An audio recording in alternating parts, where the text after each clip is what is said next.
Hai, Shalom, selamat datang ke sesi renungan harian kita pada hari ini. Apa kabar saudara dan saudari? Saya berharap semua orang dalam keadaan yang sehat.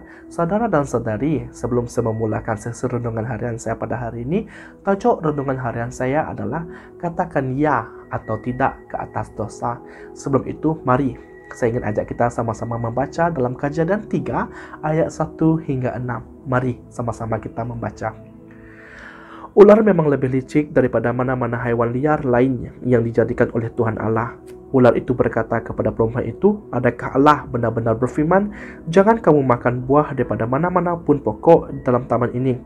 Perempuan itu berkata kepada ular itu, Kami boleh memakan buah daripada pohon pokok di dalam taman ini, tetapi dalam hal buah daripada pokok yang berada di tengah-tengah taman ini, Allah berfirman, janganlah kamu makan buah itu, malah janganlah kamu menyentuhnya, supaya jangan kamu mati. Berkatalah ular kepada perempuan itu, kamu pasti tidak akan mati. Memang Allah tahu bahwa hari kamu memakannya akan terbukalah matamu, dan kamu akan menjadi seperti Allah yang mengetahui yang baik dan yang jahat.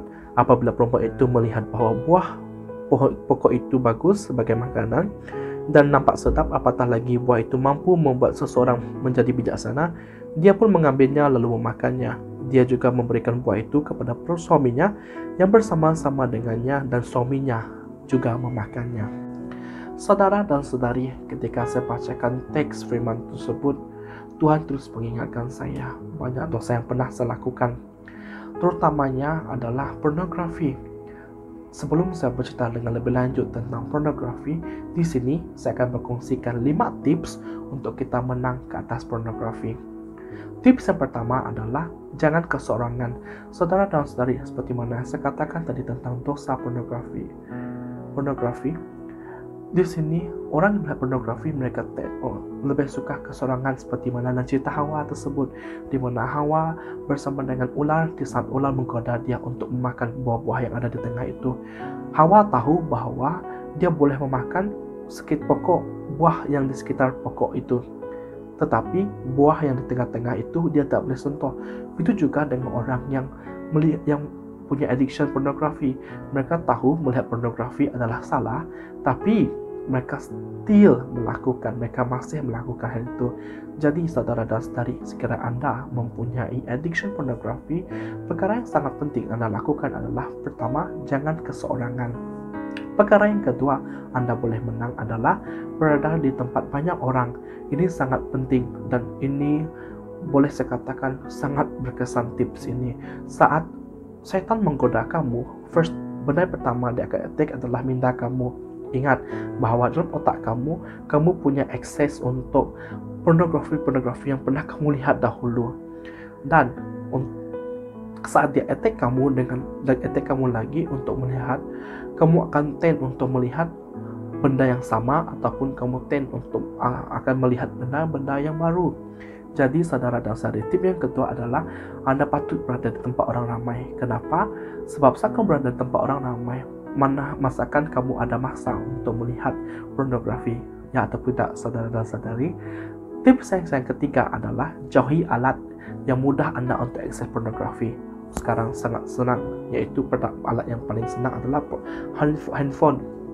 Karena dengan handphone kita senang untuk akses pornografi dengan hanya beberapa typing tulisan kita senang akses. Tapi saudara dan saudari, apa yang boleh Anda lakukan adalah, sekiranya Anda punya pikiran ataupun keinginan untuk melihat pornografi, cepat-cepat Anda off data, ataupun Anda boleh off telepon Anda, ataupun apapun alat yang mudah Anda akses untuk pornografi, dan coba untuk lakukan hal-hal yang berfaedah seperti mengemas rumah, ataupun Anda boleh pergi berjalan-jalan di luar rumah.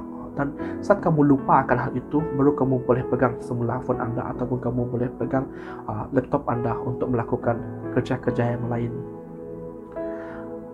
Tips yang keempat adalah Anda boleh bercerita kepada leaders ataupun pastor Anda tentang hal ini. Untuk Anda bercerita tentang hal ini, addiction ini, kepada pastor ataupun leader Anda, yang memerlukan kekuatan yang sangat kuat, saudara dan saudari. Tapi apa yang saya boleh cadangkan kepada Anda adalah, apa yang saya lakukan dahulu, saya akan berdoa sebelum saya bercerita kepada leader saya. Dan saat saya berdoa, Tuhan akan meletakkan nama ataupun kamu akan rasa, kamu akan senang untuk berkongsi dengan leader ini ataupun pastor ini. Dan di situ saat kamu berkongsi, saya percaya Tuhan akan melakukan proses yang luar biasa untuk Anda terus memenangi dalam hal seperti ini.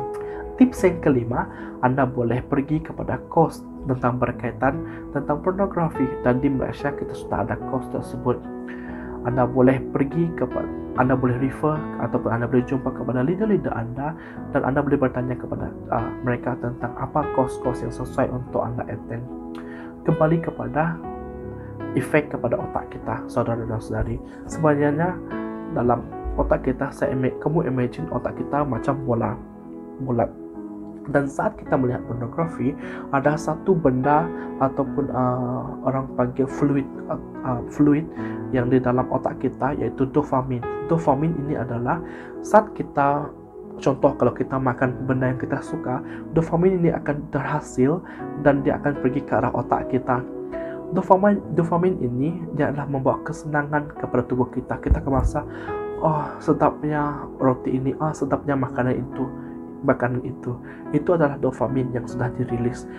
Dopamin ini sangat bagus sebenarnya, tapi sekiranya dopamin dilepaskan secara berlebihan, ianya akan membuatkan sel-sel yang sepatutnya berhubung akan mati, sebab mereka tak kuat untuk tak boleh kawal lagi dopamin tersebut, dan otak kita yang bulat akan menjadi shrink, kecut. Dan untuk proses untuk kita mengembalikan otak kita kembali bulat seperti itu ialah mengambil masa 2 tahun, saudara dan saudari. Jadi, adakah Anda masih katakan ya, atau Anda akan berkatakan tidak ke atas dosa pornografi? Sebelum kita berakhir, mari kita berdoa. Bapa surgawi Tuhan, kami bersyukur atas masa dan kesempatan telah Kau berikan ya Tuhan. Dengan renungan yang sangat singkat ini Tuhan, kami berdoa kiranya Engkau akan terus berbicara kepada setiap pribadi yang mempunyai masalah addiction pornografi ya Tuhan. Kiranya Engkau menangkan mereka ya Tuhan. Saya berdoa Tuhan, kiranya sharing ini dapat membantu mereka untuk memenang Tuhan dari dosa-dosa pornografi ini ya Tuhan. Terima kasih Bapa, dalam nama Yesus saya berdoa. Amin.